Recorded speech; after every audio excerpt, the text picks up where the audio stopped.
पाठ 3 मांझी की राह। एक बार बिहार की राजधानी पटना में एक विशाल जलसे का आयोजन था। हर क्षेत्र की नामी गिरामी हस्तियां पधार रही थीं। गांधी मैदान में विशाल पंडाल लगा था। फूलों से बंदरवार सजाए गए थे। दशरथ मांझी को आदर पूर्वक गांव से बिठाकर लाया गया था। मुख्यमंत्री ने हाथ जोड़कर उनका स्वागत किया था। मुख्यमंत्री लगातार उनकी प्रशंसा किए जा रहे थे। दशरथ मांझी संकोच से गड़े जा रहे थे। उन्हें बार बार गया जिले का अपना गांव आंखों के आगे नाचता नजर आ रहा था। दलित समुदाय की एक छोटी सी बस्ती, गांव के बगल में सदियों से खड़ा विशाल काय पहाड़, पहाड़ के दूसरी ओर गांव के खेत, ऊंचे लंबे पर्वत की परिक्रमा किए बगैर गांव से खेत तक पहुंच पाना नामुमकिन। शिक्षण संकेत, विद्यार्थियों को बताएं कि मेहनत करने से सफलता अवश्य मिलती है। होश संभालने के बाद से बालक दशरथ ने गांव में सिर्फ अभाव, बेबसी और भूखमरी ही देखी थी। ककहरा सीखने के बाद वह सीधे खेती के काम में जोत दिए गए थे। शादी हुई तो पत्नी भी उनका सहयोग करने लगी। सुबह हुई नहीं कि दशरथ हल बैल के साथ पहाड़ की परिक्रमा करते हुए खेत के लिए रवाना हो जाते। पत्नी भोजन तैयार कर पानी की बाल्टी और खाने की पोटली के साथ घंटों चलकर पसीने से लथपथ खेत में पहुंचती।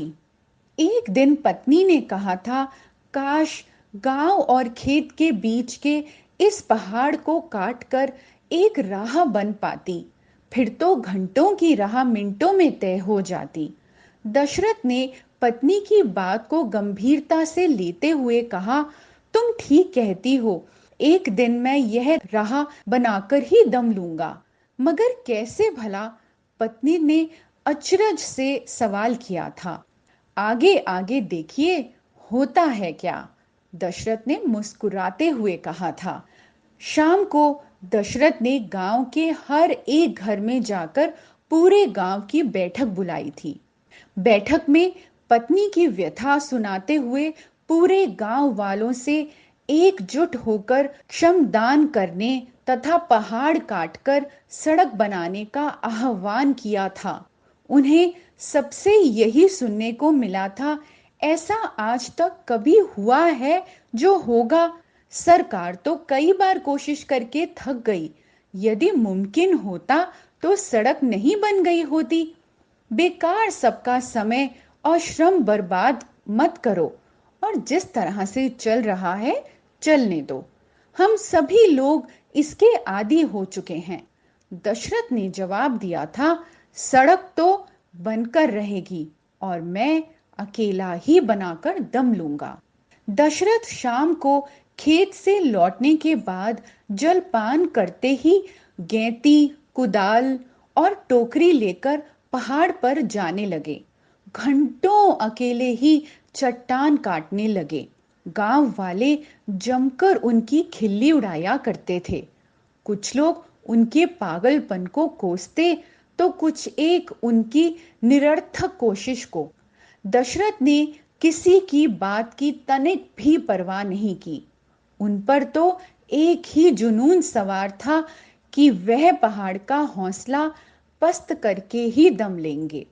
पारिवारिक परेशानियों और शारीरिक अस्वस्थता के दिनों में भी उन्होंने अपना नियम नहीं तोड़ा। देखते ही देखते दिन महीनों में, महीने सालों में और साल दशक में बदल गए। तकरीबन 2 दशक बाद वह दिन भी आखिर आ ही गया, जब दशरथ मांझी ने पहाड़ के बीच से सड़क बनाकर अभूतपूर्व इतिहास रच दिया, वह भी अकेले अपने दम पर। उस गांव को ही नहीं, आसपास के तमाम पसरती चली गई थी। फिर तो पथ निर्माण विभाग के आला अधिकारी, मंत्री, आदि भी ताम झाम के साथ आधम के थे। सबकी जुबान पर दशरथ मांझी का ही नाम था, उसी दशरथ मांझी का जिसको कभी पागल मूर्ख कहकर सबने खूब खिल्ली उड़ाई थी, जिसने इस अभियान को अंजाम तक पहुंचाने में जवानी से अधेड़ावस्था तक की अपनी 20 साल की उम्र थपा दी थी। आज सम्मान हो रहा था। मुख्यमंत्री ने उन्हें पहाड़ पुरुष का खिताब देते हुए पदक, प्रशस्ति पत्र और नकद राशि प्रदान कर सम्मानित किया था। उनके हौसले, दृढ़ निश्चय और अडिग इच्छा शक्ति की भूरी भूरी प्रशंसा की थी। समारोह से वापस लौटते हुए दशरथ मांझी को ऐसा लग रहा था जैसे गांव का पहाड़ उनके हौसले के सम्मुख शीश झुकाते हुए सैल्यूट कर रहा हो। भगवती प्रसाद द्विवेदी। शब्दार्थ: विशाल, बहुत बड़ा, जलसा, समारोह, संकोच, हिचक, शर्म, परिक्रमा करना, चक्कर लगाना, नामुमकिन, असंभव, अभाव, कमी, अचरज, हैरानी, व्यथा, दुख, आह्वान, पुकार, बुलावा, मुमकिन, संभव, निरर्थक, बेकार, फिजूल, अभियान, मुहिम, लक्ष्य की ओर बढ़ना, अडिग, मजबूत, अटल, सम्मुख, सामने।